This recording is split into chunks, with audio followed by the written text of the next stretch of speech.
ಮೆಂತ್ಯ ರೊಟ್ಟಿ ಮಾಡೋದಕ್ಕೆ 1 ಬೌಲು ಅಕ್ಕಿ ಹಿಟ್ಟು ಮತ್ತು 1 ಬೌಲು ಮೈದಾ ಹಿಟ್ಟು ತಗೊಂಡಿದ್ದೀನಿ. ಇದನ್ನೀಗ ನಾನು ಜಲ್ದಿ ಹಿಡಿತಿದ್ದೀನಿ. ಈಗ ಹಿಟ್ಟು ಜಲ್ದಿ ಹಿಡ್ದಾಗಿದೆ. ಅಕ್ಕಿ ಹಿಟ್ಟು ಮತ್ತು ಮೈದಾ ಹಿಟ್ಟು, ಅದಕ್ಕೆ ಈಗ ಉಪ್ಪನ್ನ ಸೇರಿಸ್ತಿದ್ದೀನಿ. ನಾನು ಉಪ್ಪನ್ನು ಸೇರಿಸ್ಕೊಂಡು ಈಗ ರೊಟ್ಟಿ ಮಾಡೋದಕ್ಕೆ ಇದು ಈರುಳ್ಳಿ ಮೀಡಿಯಮ್ ಸೈಜ್ 2 ನುಣ್ಣಗೆ ಹೆಚ್ಕೊಂಡಿದ್ದೀನಿ. ಹಸಿಮೆಣ್ಸಿಕಾಯಿ 1-2 ನುಣ್ಣಗೆ ಹೆಚ್ಕೊಂಡಿದ್ದೀನಿ. ಮೆಂತ್ಯ ಸೊಪ್ಪು ಕ್ಲೀನ್ ಮಾಡಿ ವಾಶ್ ಮಾಡಿ ಅದನ್ನು ನುಣ್ಣಗೆ ಹೆಚ್ಕೊಂಡಿದ್ದೀನಿ. ಇದು ಕೊತ್ತಂಬರಿ ಸೊಪ್ಪನ್ನು ಅಷ್ಟೇ ಕ್ಲೀನ್ ಮಾಡಿ ನೀಟಾಗಿ ಹೆಚ್ಕೊಂಡಿದ್ದೀನಿ ಅದನ್ನು. ಇದು ಜೀರಿಗೆ 1 ಸ್ಪೂನ್ ತೊಗೊಂಡಿದ್ದೀನಿ ನಾನು.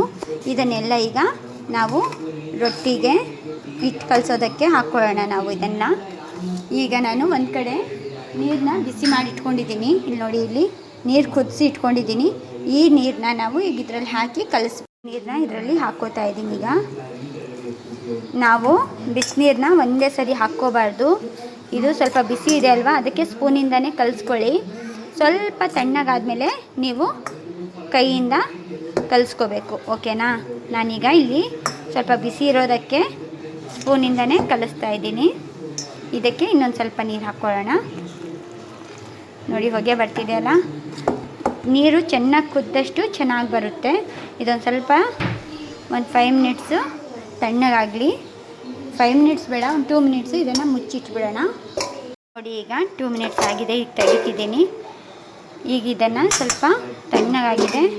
ಈಗ ಇದನ್ನು ನಾನು ಕೈಯಿಂದನೇ ಕಲಿಸ್ಕೋತೀನಿ. ನೋಡ್ತಿದ್ದೀರಲ್ವ, ಈಗ ಅದು ತಣ್ಣಗಾಗಿದೆ. ಈಗ ಇದನ್ನು ನಾವು ನೀಟಾಗಿ ಕಲಿಸ್ಕೊಳ್ಳೋಣ. ನಾನು ಕಲಿಸ್ತಿರೋದು ಗೊತ್ತಾಗ್ತಿದೆ ಅಲ್ವಾ, ಇದೇ ಥರನೇ ನೋಡಿ. ಸ್ವಲ್ಪ ತಣ್ಣಗಾಗಿರೋದಕ್ಕೆ ನೀಟಾಗಿ ಒಂದು ಚಪಾತಿ ಹಿಟ್ಟಿನ ಹದದಲ್ಲಿ ಕಲಿಸ್ಕೋಬೇಕು. ಇದನ್ನು ಈ ಥರನೇ ಕಲಸಿ ಇಟ್ಕೋಬೇಕು ನೀವು.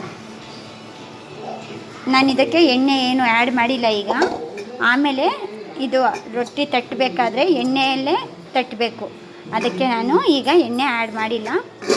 ನೋಡಿ, ಈ ಥರ, ಓಕೆನಾ. ಈಗ ನಾವು ಒಂದು ಕವರ್ನ ತಗೊಳ್ಳೋಣ ರೊಟ್ಟಿ ಮಾಡೋದಕ್ಕೆ. ನೋಡಿ, ಇಲ್ಲಿ ನಾನು ಒಂದು ಕವರ್ನ ಹಾಕ್ಕೊಂಡಿದ್ದೀನಿ. ಇದಕ್ಕೀಗ ನಾನು ಎಣ್ಣೆನ ತಗೋತಾ ಇದ್ದೀನಿ. ಎಣ್ಣೆನ ತಗೊಂಡು ಈಗ ಇಲ್ಲಿ ನಾನು ರೊಟ್ಟಿನ ತಟ್ಕೊಳ್ಳೋಕ್ಕೆ ಇಲ್ಲಿ ನೋಡಿ, ಈ ಥರನೇ ನೀವು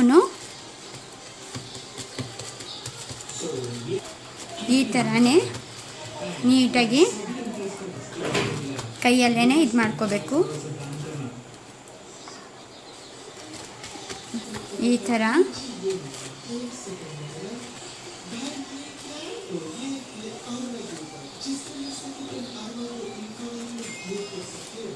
ತಟ್ಕೋಬೇಕು. ಈಗ ಹಂಚಿಲ್ಲಿ ಬಿಸಿ ಆಗ್ತಿದೆ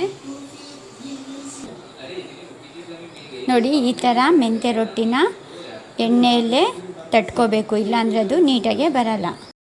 ನೋಡಿ, ಈ ಥರನೇ ತಗೊಂಡು ಈ ಥರ ನಾವು ಹಂಚ ಮೇಲೆ ಹಾಕ್ಕೋಬೇಕು. ಈಗ ಇದಕ್ಕೆ ಸ್ವಲ್ಪ ಎಣ್ಣೆನ ಹಾಕ್ಕೊಳ್ಳೋಣ. ನೋಡಿ, ಈ ಥರ ಮೆಂತ್ಯ ರೊಟ್ಟಿನ ಮಾಡೋದು. ಕವರ್ ಮೇಲೆ ಮಾಡಿದ್ರೆ ನೀಟಾಗಿ ಬರುತ್ತೆ. ನೋಡಿ, ಇಲ್ಲಿ ಕವರಿಗೆ ಒಂಚೂರು ಕೂಡ ಅಂಟ್ಕೊಂಡಿಲ್ಲ, ಎಷ್ಟು ನೀಟಾಗಿ ಬಂದಿದೆ. ನೀವು ಒಂದ್ಸರಿ ಇದೇ ಥರ ಅಕ್ಕಿ ರೊಟ್ಟಿನ ಮಾಡಿರಿ. ಅಕ್ಕಿ ರೊಟ್ಟಿನೇ ಅಂದರೆ ಒಂದು ಕಡೆ ಅಕ್ಕಿ ರೊಟ್ಟಿನೂ ಅಂತಾರೆ, ಒಂದು ಕಡೆ ಮೆಂತ್ಯ ರೊಟ್ಟಿನೂ ಅಂತಾರೆ. ನಾನಿಲ್ಲಿಗ ಮೆಂತ್ಯ ರೊಟ್ಟಿ ಮಾಡ್ತಿರೋದು. ನೋಡಿ, ಒಂದು ಕಡೆ ಬೆಂದಿದೆ. ನಾನು ಸ್ಪೂನ್ ಯೂಸ್ ಮಾಡ್ತಿಲ್ಲ, ನೀವು ಸ್ಪೂನ್ ಯೂಸ್ ಮಾಡಿ ಎತ್ತಕ್ಕೆ. ನೋಡಿ, ಈ ಥರ ನೀಟಾಗಿ ಬರಬೇಕು.